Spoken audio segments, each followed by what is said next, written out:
everybody. Brian here from quantlabs.net. Hi, how are you? All right, so in this video, I'm going to talk about where everything's at right now. So again, it's September 11th, 10:24 p.m. As you can see at the bottom of the right screen there. Okay, so let's first talk about the popular conceived stuff that everyone thinks you're going to make a lot of money at. So these are all of the generated tear sheets that I have capables of generating. The first one I want to generate is real estate. Um, Real estate's not doing too good.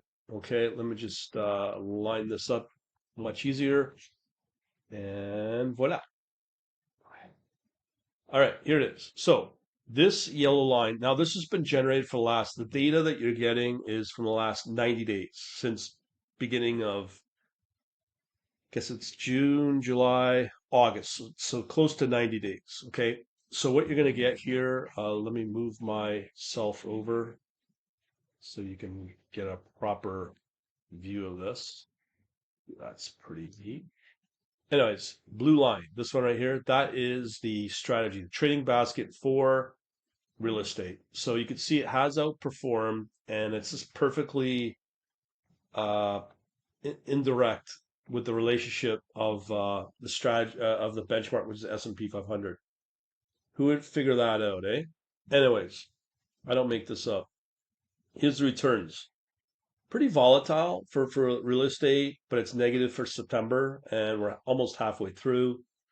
Um, and Pretty bad one 2 months ago. So is real estate any good? The answer to me is no. Now, let me pull up another one here. Uh, Gold. Let me see if I can find US um, commodity gold. That's what we're looking for. All the way up here. Okay, so commodity gold is this one right here. Now, this one looks good, but it ain't good. Okay, so what does run up here are shorts or bears on gold miners. This is not good. Okay, like gold should naturally be like taking off considering the S&P has been negative for the last pretty well all year. But you can see how like gold is useless, right? So if you're holding it, I would have sold it, get cash, and put it to something that produces better results. Okay, it's just that's just a waste of cap. Like you could wait till you know when an asteroid crashes, and then maybe you have a crisis. You can sell your gold then, but where are you going to sell it, and who's going to buy it? Everyone's going to be dead, right? That's the time when you sell gold, when it's Mad Max environment. Um, and by that time, you're not going to make any benefit out of it, anyways. So gold is not a good one as well.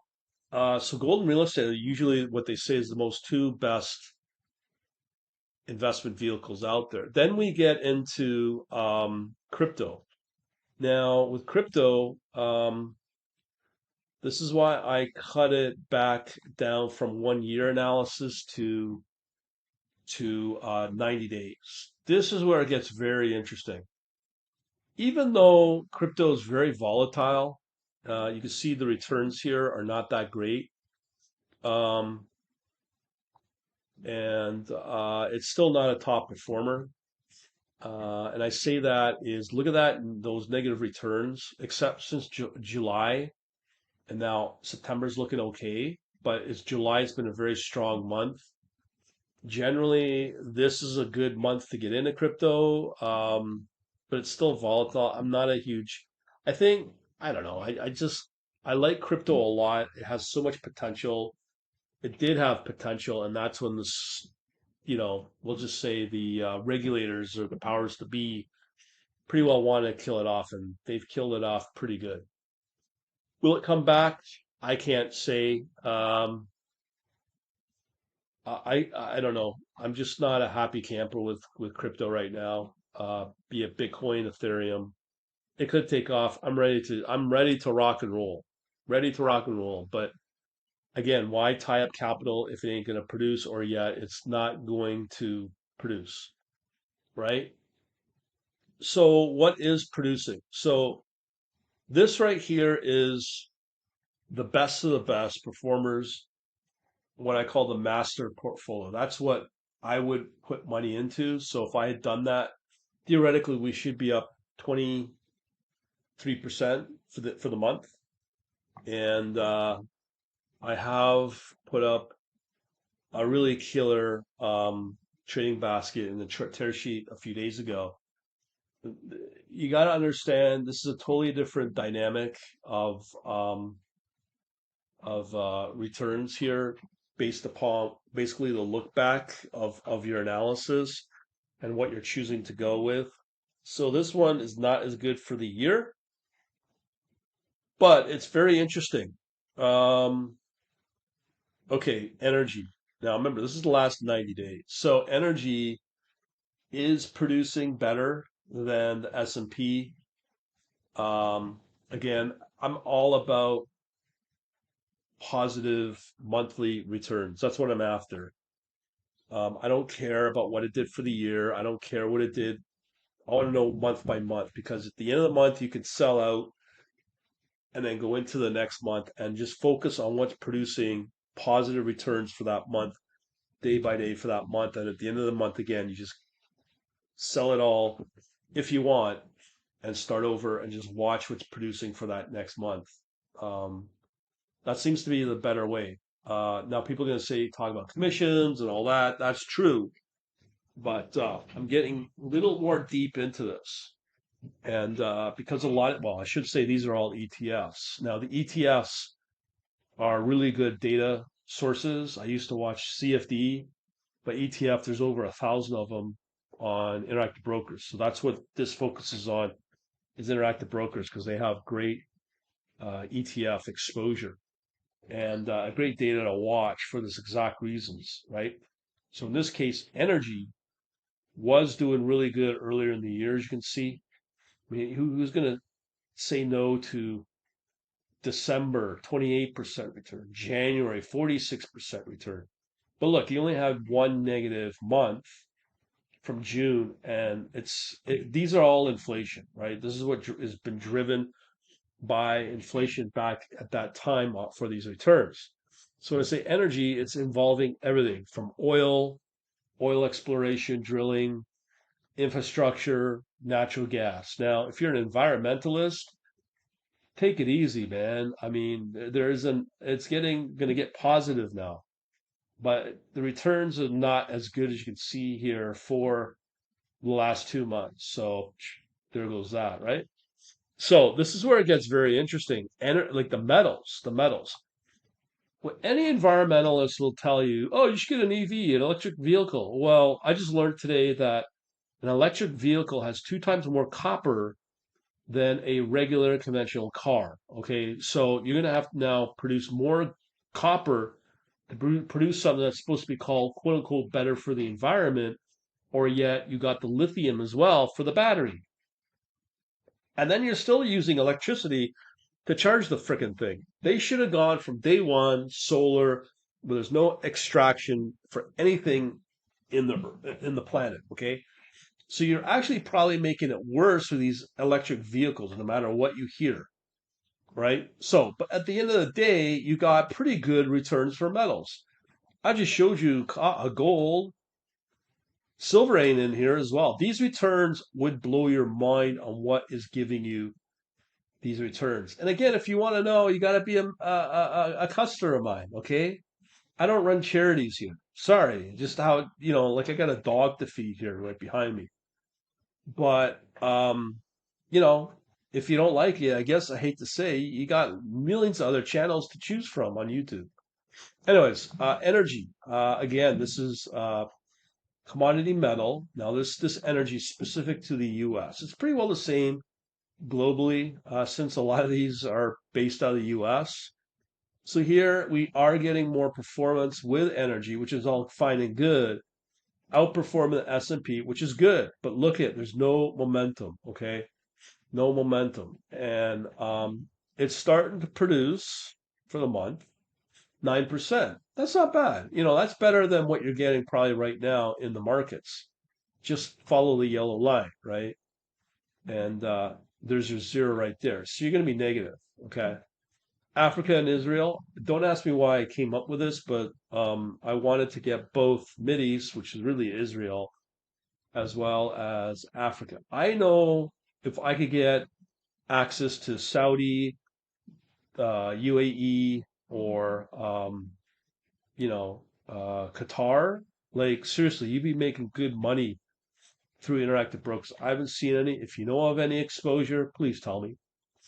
But right now, this is the place to be right now. I think. But Israel's doing pretty good. I mean, it's still not bad. Mostly Israel, one African ETF. Okay, so what's the return there for the month? So again, these are not top performers. Like, really going to put money into something, something going to return you 1.75 for the month? I wouldn't do it. Anyways, we already talked about crypto. So this month is really good. But when you look at last 3 months, it's pretty good um, at all. But earlier in the year, but crypto may be strengthening now. And it's something to watch for. Now, remember what I told you about environmentalists? This is the new area, the ECG, ESG. So 4.4% doesn't excite you a whole lot. There is also clean energy. Let me see if I can pull that up, if it exists. Um, or sorry, it'd be commodity new. So those are like yeah, right here. So these are considered solar. You got solar in there, which is most of it, and you also have the clean energy, whatever that means. Um, so let's go to that. So it's negative.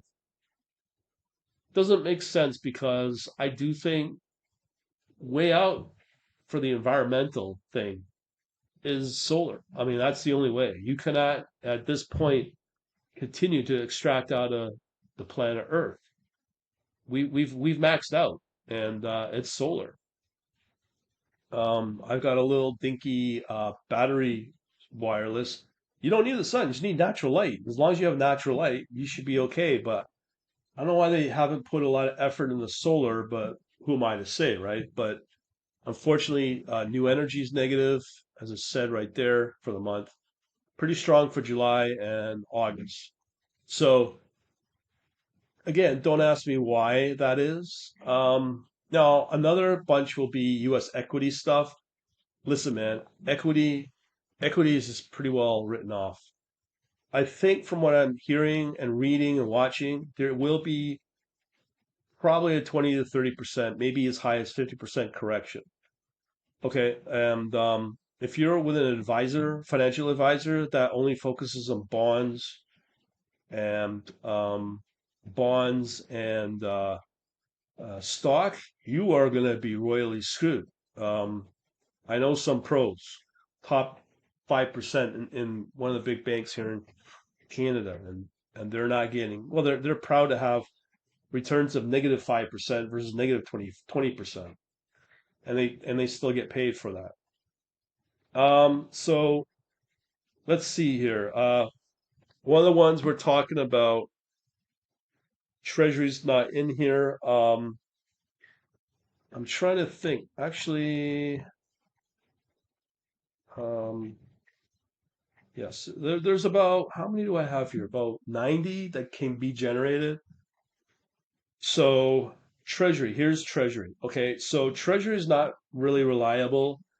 I don't care what people say about inflation or interest from the Fed. There's a bigger problem there, underlying problem. That's national debt. Let me pull it up. Um, let's see here. USA real time debt clock. Okay, so right here, this says it all. This says it all. If you don't understand this and you think that this is a crock, I can't move my little guy here. Oh, there we go. Yeah, I feel powerful. I can move myself. Anyways, you got nearly $31 trillion. Okay. Will that ever get paid off? No, no, it won't be paid off. Here's the real dilemma. So you have $31 trillion, right? And the thing is that with $31 trillion, um, that's a huge worry. Now, will they, as I said, will they pay it off? No, that's credibility. But the West, majority of the West is in this situation. The US dollar, I hate saying this, thankfully high, which is good to get some form of return. Um, but here's a real problem. When you look at U.S. population, 333 million people, and only 125 are income tax payers, you should be shocked by that. You should be really shocked by that. So you have 158 million in the workforce right now, whereas pretty close to only just over a third are paying tax for the entire uh, population of the U.S. And you should be worried about that. That's not sustainable. And then obviously people still want their free stuff. Where's my money, right? That's the general attitude. This is not going to last. They're talking about that they'll raise rates. No. What you need to be really worried about is the interest to service this thing, to service or that debt, that debt over there, right? This number right here. Okay. The interest rate to service that, there is somebody holding that debt and expecting to get paid back. And people are have put money and funded the US government by bonds with an expectation to get it back. So if the US decides to default, hell is coming. I don't know where, how, and why, but it'll come. And the piper will need to be paid. So as it stands right now, there's a couple of ways out. Number one, it's either collapsing the dollar, the value of the dollar to reduce the debt. And what happens to a lot of grandma will basically be living out of garbage cans and eating the bugs and drinking the raw sewage. Or what they're trying to do right now, the Great Reset. Okay, this is the real calamity. This is the real reason why they're doing it because the West is in here. But we like China is not in good shape, but the ones that look really good from a national debt level versus GDP, Russia. Russia's the one that's doing the best. So that is right there what you need to be very worried about. Now, you as I said, you have the national interest that will have to be paid out, and that will eat up into all the government's programs. So everything that you know about government funding for this military, you get fed through your food stamps or whatever, they're going to get cut because the interest will exceed all programs coming from the U.S. government. They will not tell you that; they will only lie to you. Okay, I may uh, code up or update my old economic scripts that prove this. I've got a video out somewhere that shows that the Federal Reserve reset all the data that they were tracking some as far back as the 30s. And in the last 10 years, since 2008, they just decided to redefine the data set and start over from 2008. So that makes the data set look better, but like they just got rid of the old data sets. And there's a reason for it. It's because of this. Okay, I'm not stupid, and a lot of people probably will say the same, and a lot of people will argue this. Nor do I care. But these are the numbers. These are the numbers, and numbers don't lie. So what's going to happen is they're going to have to, as inflation kicks in, they talk about deflation. There's no such thing because the inflation, as long as this exists, and the drunken sailors in the Congress decide just to go out and party with your tax dollars, or no tax dollars can cover this, pay student debt and whatever else, you're going to have a real problem. Okay. And lots of things I'd like to say here on YouTube, but the overlords won't let me. Right. So, interest rates, if they drop, I don't see it happening. They actually want inflation. They want inflation. Federal Reserve wants inflation because it slows down the debt and it may actually lower the deficit. So they may say they try to fight it. I mean, this anti-inflation bill is a complete joke. So let's go back to the Treasury. All right, so here we are again with the lovely S&P 500 in yellow. This in blue is the Treasury return. Okay, when you look at the ETFs, what they're producing as returns each month, you can see here it's enough to pay probably feed a cat. Your cat will live, but good luck with you. That cat can survive off of sewage, no problem, right? So there's that. So let's see if I missed anything. So we got Treasury. Let me just see. Okay, I was going to say show you some other potential tech here, right? Tech, man, that's not looking good. We got -3. Had a decent August. There's just better producers out there, better returns. And again, it's really about why have money sitting in something when it can produce a better return. As I said, why would you keep money in gold, physical gold, when you can get it into something else that produces? Now, you always hear about paper product is no good. Look, if you're telling me that you're going to expect a BlackRock that has iShares is just going to go bankrupt in no time, you better think again. That's a $9 trillion company asset under management, and Vanguard as well. That argument, I don't know if is really going to really amount to a lot.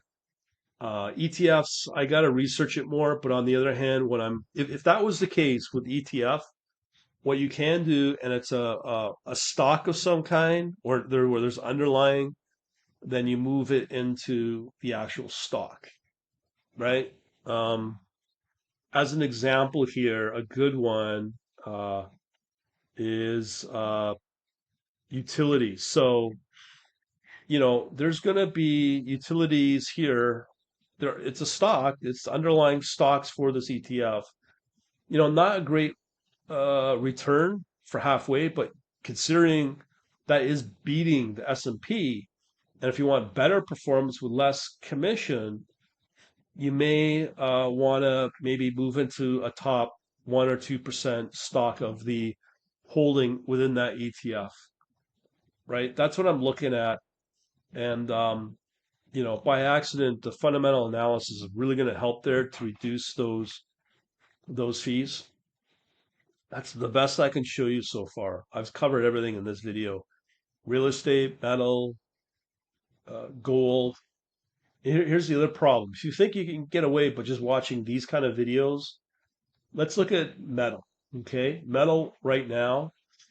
If you think you can do a buy and hold on something, um, you know, this is not performance. Yes, that's performance, but look where you're at now. You went negative for a while, and now it's recovered. So if you did a buy and hold on that, you're not doing well. Now, if you did a buy and hold and timed it perfectly here, you would have done very well. I mean, the numbers are right there. 250%, 200%, so on. Okay? So what you got to do is a simple answer. Um, earlier in the month, or early in the year, you see the returns here, very good returns. That's why you want to watch monthly, but you want to avoid these kind of months. Now, if you know you're holding along here and it's going negative, you just dump it. You just sell it and take the net, the profit, and move it to something else that's producing, right? Within the first 3, 4 days, you usually will get an idea what categories will move and when they move really well. And you just scale it or dollar average into those categories. But you got to know which ones, because right now 90% of all ETFs are negative. Okay, and a lot of people do like these indices and ETFs. Now, if I start to see things look not too good in the world of ETFs, you get out, you buy actual stock if you can. Um, so timing is everything here. So what do you do? Well, you have a couple of options. You can do the automation yourself. Where do you start? Where do you go? How do you time? You could take years to get to that point, especially in a severely volatile environment like this. So the question is, what do you do? Well, two things. This is where I come in. Let's see here. Okay, so the first thing I would do is go over to the quantlabs.net/books. Books. I'll have the links in the um, in the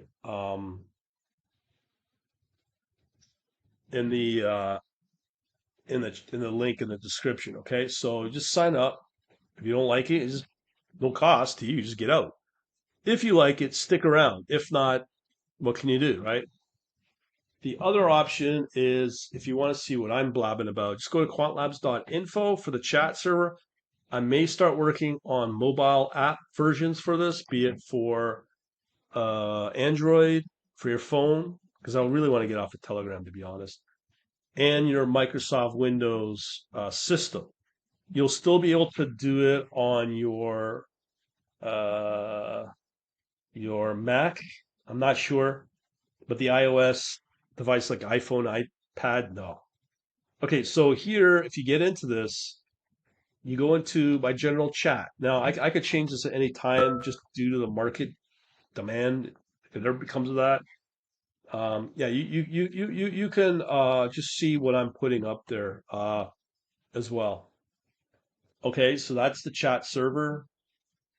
And lastly, more importantly, if you want to get knowing about this timing thing, what to get into, uh, really important is go to quantlabs.net academy right here. This link right here.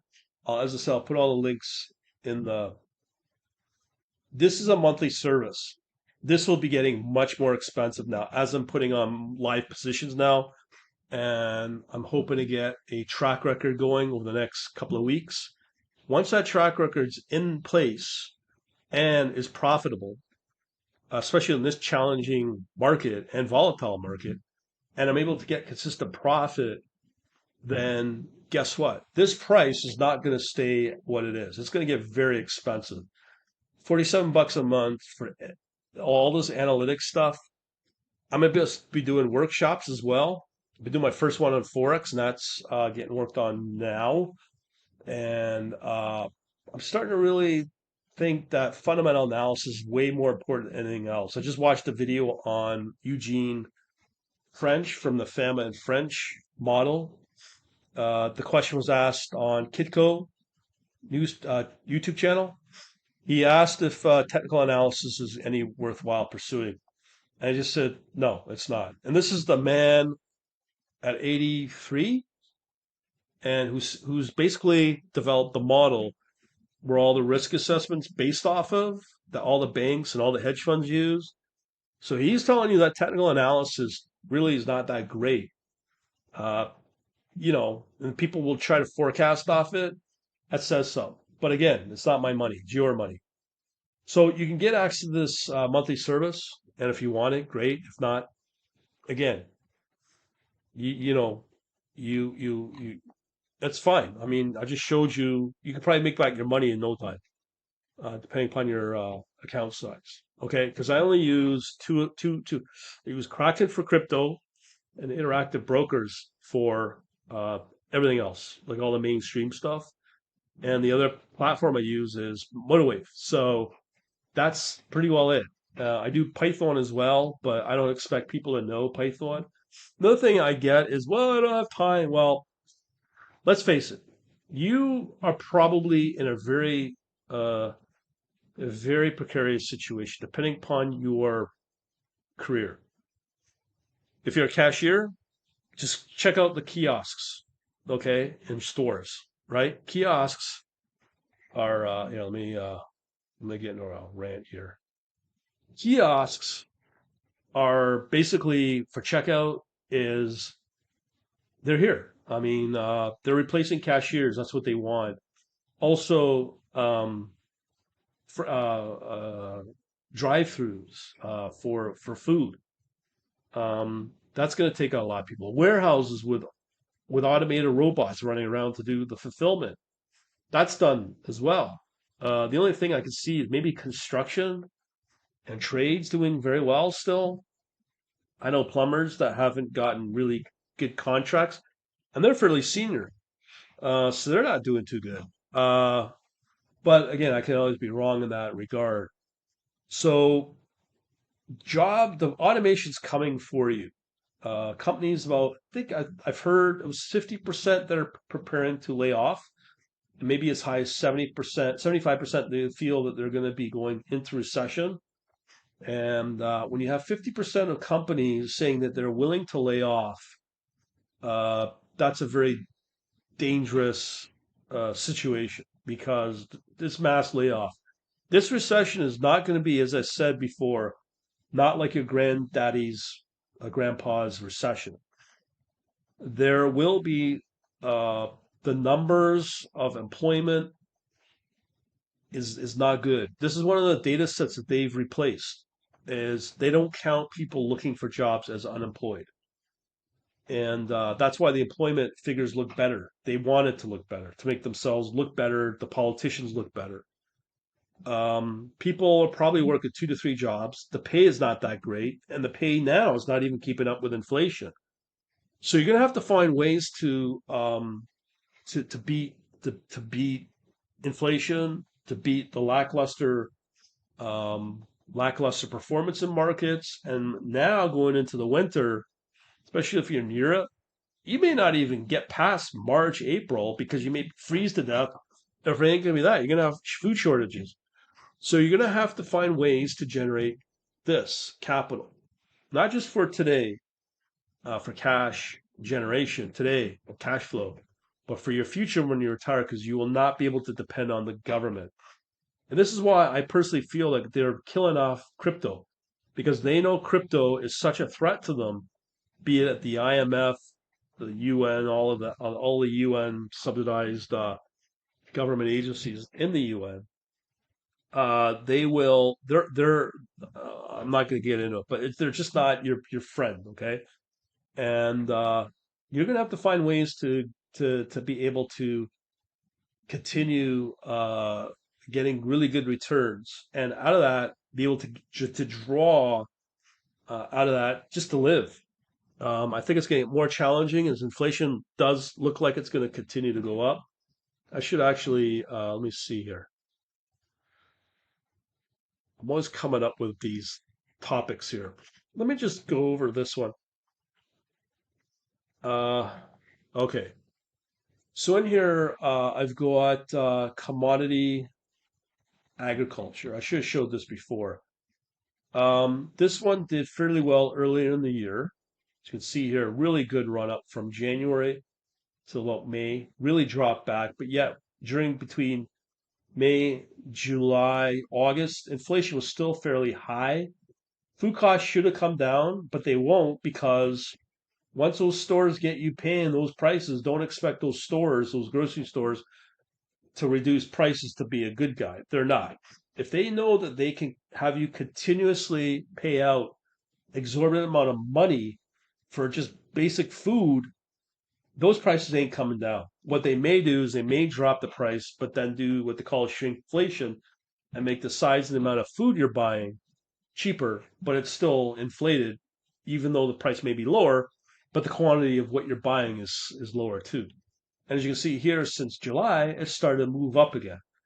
So what the peak will be, I don't know. So just alone, if you had a boatload of money, you could have made back what you paid out in inflation, right? If inflation is, let's say, max 10%, and you know between January and May, you're getting 20% return on inflation on agricultural product, even though it's costing you an extra 10%, you get back 20% of that investment, right? So that's what I'm saying. There's smart ways to do this to beat inflation uh, without having to go out and get a new job and get your pay increase to keep this to keep up with inflation. I don't think a lot of employers give a rat's ass about your pay and you and your family. If they did, uh, they would give you a raise. But I don't think a lot of people are getting raises to keep up with inflation. And nor do they care, right? So this is where we're at. So you can see inflation or um, food agriculture product will continue to move up. Now, how do I know that? Again, look at the returns. Okay, just August last month, not even 2 weeks ago, that you would have made 27%. That's inflation kicked in your food cost, right? Or let's check out the other one is commodity energy, which is again your natural gas bill. If you have that, it's starting to move up again. Same thing, same pattern of food, right?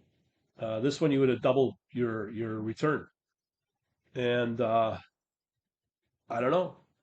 As I said, it's not my money. It's just not my money. But if you know about stuff like this, you can be smart and maybe get into something that's giving you uh, where's the commodity metal? This one right here. Look at that. And you probably don't know what ETFs. Oh no, uh, commodity metal. Let me just pull it up here. If people don't want to watch this and just go on with their little Instagram life, that's okay, right? This is commodity metal. Look what you're up already for September, 35%. And this again is not gold, and it ain't silver. We'll leave it at that. Okay, so again, minimum, if you're really wanting to do this, just get on to the quantlabs.net /books. Okay, a minimum. Just doesn't cost you anything. Read the emails. If you don't, what can I do?